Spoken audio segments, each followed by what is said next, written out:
J'ai décidé d'écrire Les Guerriers de l'eau parce que, comme tout bon auteur, je suis allé en dedans de moi-même chercher quelque chose qui me préoccupait beaucoup.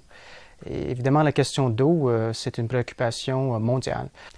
Les guerres de l'avenir ne vont pas être pour le pétrole, elles vont être pour l'eau, parce qu'on peut vivre sans pétrole, mais personne ne peut vivre sans eau.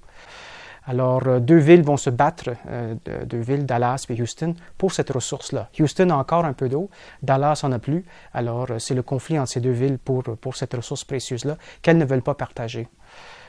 Alors, ces guerriers de l'eau, comparés aux guerriers de l'eau aujourd'hui, sont des méchants, tandis que les guerriers de l'eau aujourd'hui sont des bons.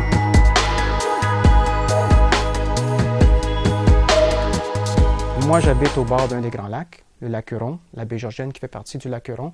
Et j'ai vu au cours des 10-15 dernières années le niveau d'eau baisser de façon très importante. Alors, ça me touche personnellement. Alors, pour moi, oui, l'eau, c'est ça, j'ai besoin de la toucher, j'ai besoin d'être touché par l'eau, d'être caressé par l'eau, finalement. J'ai l'amour pour l'eau, puis quelque part, je pense que l'eau m'aime aussi.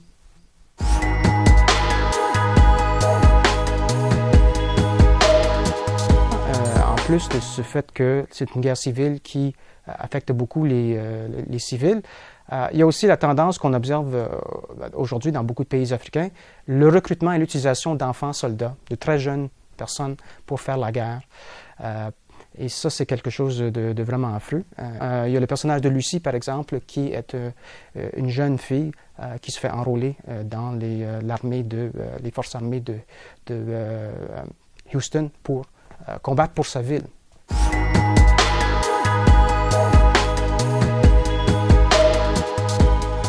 Victor, qui est le personnage principal du roman, c'est un jeune franco-torontois de 14 ans qui a eu une vie quand même assez choyée, mais qui là finit par se rendre dans une zone de guerre. Un peu malgré lui, finalement, il ne s'attendait pas à ça. Lucie, elle arrive à l'hôpital qui est géré par la mère de Victor, et c'est comme ça qu'il la rencontre.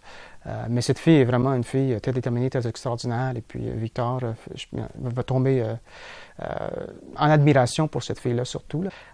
Plus tard, par exemple, ils vont se rencontrer à une autre époque, et puis c'est là où il va y avoir peut-être une suite à leur amitié. J'en dis pas plus que ça dans le moment, là, parce que ça sera peut-être pour plus tard.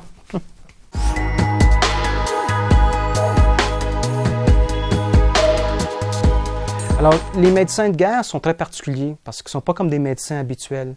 Ils sont là pour soigner des gens qui sont blessés par la guerre. Tandis qu'un médecin ordinaire soigne des malades.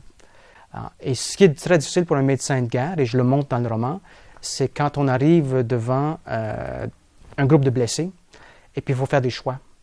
À un moment donné, il faut les diviser en 3 groupes. Ceux qu'on peut sauver, mais pas tout de suite.